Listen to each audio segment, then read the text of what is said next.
Polo had gone over here, he'd seen all these great things, and he brought stuff back, and you could get rich doing that. But it took a long time to go overland. Years. And the people who own this land right here, they figured out pretty quickly, hey, wait a minute, if we let these people go through to China, when they come back with all this stuff that's going to make them rich when they sell it in Europe, why don't we just kill them and steal it from them? And so they did. And so the people of Europe, you could take the chance to go across this way, but for the most part, they just got cut off from India and Asia. But then there was this guy, Prince Henry, who had this idea, you know what, we could just trade with Africa. And actually, if we could figure out how to sail all the way around Africa, we could eventually just sail over here and avoid these guys altogether. So he started a school to train people, to prepare people to be able to make that journey. And in his school, they taught 3 things. And those 3 things were navigation, how to find your way around, how to find your way back home, and sailing, how to sail the ships, not drive a ship, but yeah. And the 3rd thing was how to keep track of where you've been and to make a map for the people to come after you, and that's called, cartography. Cartography. So Prince Henry started this school, and one of the things he did with the school was he commissioned a new type of ship to be created called a caravel.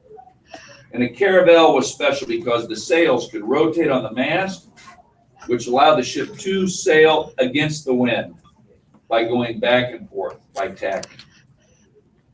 So Prince Henry has his school, he creates these great ships, and before he dies, people have made their way around a lot of Africa, and every time they go a little farther, they leave a marker up on the shore. The markers are called pedreos. And what did pedreos look like? You remember this? Is it like those little things with like a little ball in the bottom? Or a ball at the top with the symbol of Portugal on it. Did we look this up last week? No. Mm. Oh, look it up right now. Padrao. Pedreos. Pedreo. And it's the Portuguese word for pattern. But what I want you to see is the stone pillars. Well, that's what I thought. Yes, we did. We did. So these are set up along the coastline, and they're landmarks that they could use in conjunction with the maps. So after Henry dies, a guy by the name of Bartholomew Diaz actually makes it all the way down to the southernmost tip of Africa, and he turns and he starts making his way back up. He actually rounded the tip of Africa. And he came home and he told people where he had been. He thought he was going to be a hero, but yeah, the king was mad because he didn't want him to stop here. The king didn't want him to stop. The king wanted him to come all the way up here to Ethiopia and pick up some guys and bring them home. But he was the first person to go around the tip of Africa and start going north. About 10 years later, another guy by the name of Vasco da Gama followed the route of Bartholomew Diaz. And when he went around the tip of Africa, he just kept going all the way up into India, looking for people to trade with the whole time. They didn't want to trade with because he was Christian and they were Muslim. So after a while, he got frustrated with that. He just decided, you know what? You don't want to trade with me, I'll just burn your town down. Or you don't want to trade with me, I'm going to sink all your ships. So he wasn't successful as a trader, but what he did do was he put the fear of the Portuguese in all these people so that when the other people came later on, the other Portuguese and Spanish traders, no one wanted to make them mad because they knew what horrible things they might do.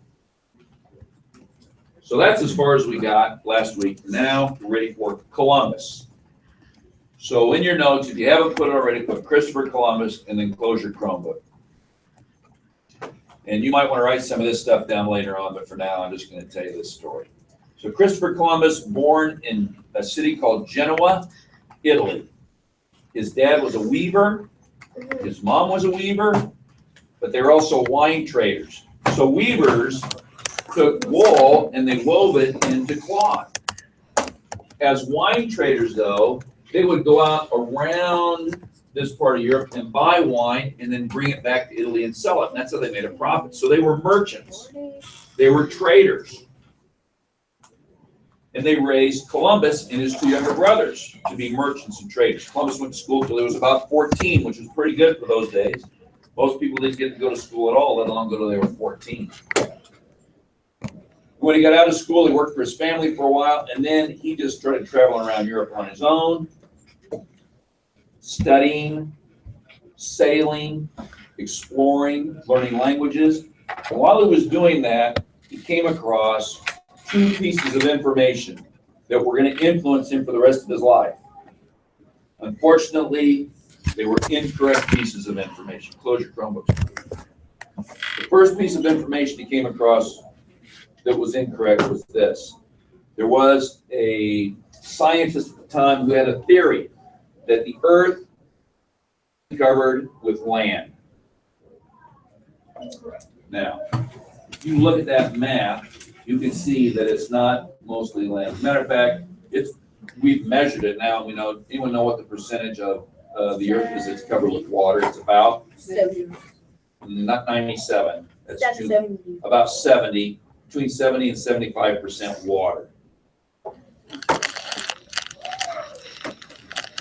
If it was true, it's over here, underneath the tip of Africa. If it was true that the Earth was mostly populated by land, covered with land, then it's possible that maybe, Columbus thought, Asia is much bigger than we think. Maybe it covers more space this way. The other thing that he believed, which was not true, was that the Earth was a certain size. Close your Chromebook. Take your hand off the keyboard. So just to give you, close it all the way.